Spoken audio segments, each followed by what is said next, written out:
नमस्कार बच्चों। तो शुरू करें हम आज की कहानी। एक बार क्या हुआ, गणेश भगवान मूषक राज पर बैठकर कैलाश पर्वत पर सवारी कर रहे थे, यात्रा कर रहे थे। मूषक राज पता है आपको कौन है? मूषक यानी चूहा।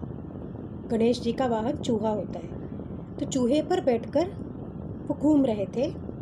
अचानक से मूषक राज को रास्ते में एक सांप दिख गया।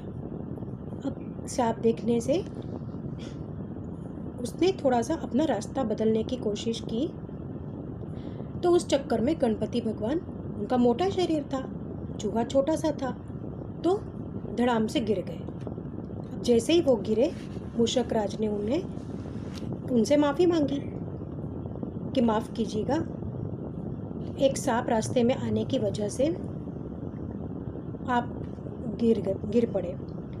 तो गणपति जी ने कहा कोई बात नहीं। उतने में उनको किसी के जोर जोर से हंसने की आवाज़ आई। उन्होंने इधर उधर देखा तो कोई नहीं दिखा, और ऊपर थोड़ी सी नज़र गई तो चंदा मामा उनको देखकर हंस रहे थे। गणेश जी को बड़ा गुस्सा आया। चंद्रमा को ऐसे भी अपनी सुंदरता पर और अपनी चमक पर बहुत घमंड था। तो गणेश भगवान ने कहा, बड़ा घमंड है तुमको अपने सुंदरता पर ना, इसीलिए तुम दूसरों पर हंसते हो। तो चंदा मामा को और हंसी आ गई। उन्होंने गणेश जी को चिढ़ाने के लिए कहा, इतना मोटा शरीर, इतने से चूहे पर कहीं बैठता है भला? कोई अपनी सवारी करता है चूहे को? तो गणपति ने कहा कि तुम इतने घमंडी होकर क्यों दूसरों को इतने परेशान करते हो? अगर ऐसी बात है तो मैं तुम्हें शाप देता हूँ कि तुम्हारी ये सुंदरता खत्म हो जाए और तुम्हें हमेशा के लिए अंधेरा मिले।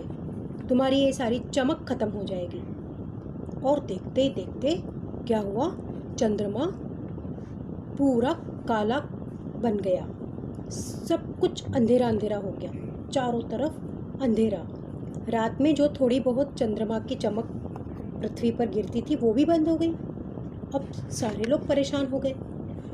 सब लोग रोज अंधेरे में कैसे रहेंगे? चंद्रमा भी बहुत पछतावा करने लगा कि ये क्या हो गया। फिर उसने सोचा कि चलो मैं गणेश जी की माफ़ी मांग लेता हूँ। वो गणेश भगवान के पास गए और गणेश जी को माफ़ी मांगते हुए उन्होंने कहा कि गणेश जी, मुझे प्लीज़ माफ़ कर दो, मैं अब आप पर कभी नहीं हंसूँगा। तो गणेश भगवान ने कहा कि मुझ पर ही नहीं, किसी पर भी नहीं हंसना है। तो चंद्रमा ने कहा कि मुझे मेरी चमक फिर से लौटा दो, मेरी चांदनी मुझे फिर से दे दो। आप जो बोलोगे मैं आपकी बात कहूँगा, सुनूंगा। तो गणेश भगवान ने कहा कि अब श्राप दे दिया है तो वो श्राप तो वापस नहीं ले सकता हूँ मैं, लेकिन हाँ, इस पर एक तोड़ निकल सकती है कि कुछ दिन तुम अंधेरे में रहोगे, कुछ दिन तुम चमक में रहोगे। तो चंद्रमा ने कहा चलो ये भी ठीक है, कुछ सारे अंधेरे से तो अच्छा है कि थोड़े दिन की मुझे चमक मिल जाए और थोड़े दिन में अंधेरे में रह जाऊंगा। और फिर तब से लेकर आज तक आप लोग गौर करना, चंद्रमा 15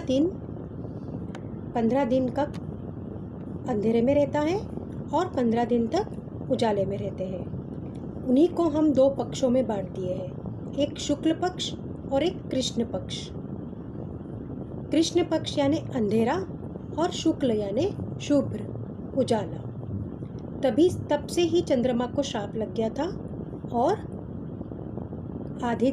15 दिन तक वो अंधेरे में रहते हैं और 15 दिन तक वो उजाले में रहते हैं। आप लोग गौर करके देखिए बच्चों, आसमान में जब अंधेरा रहता है तब हम उसे अमावस कहते हैं, और जब पूरा चांद निकलता है तो हम उसे पूर्णिमा कहते हैं। बोलो गणपति बाप्पा मोरया।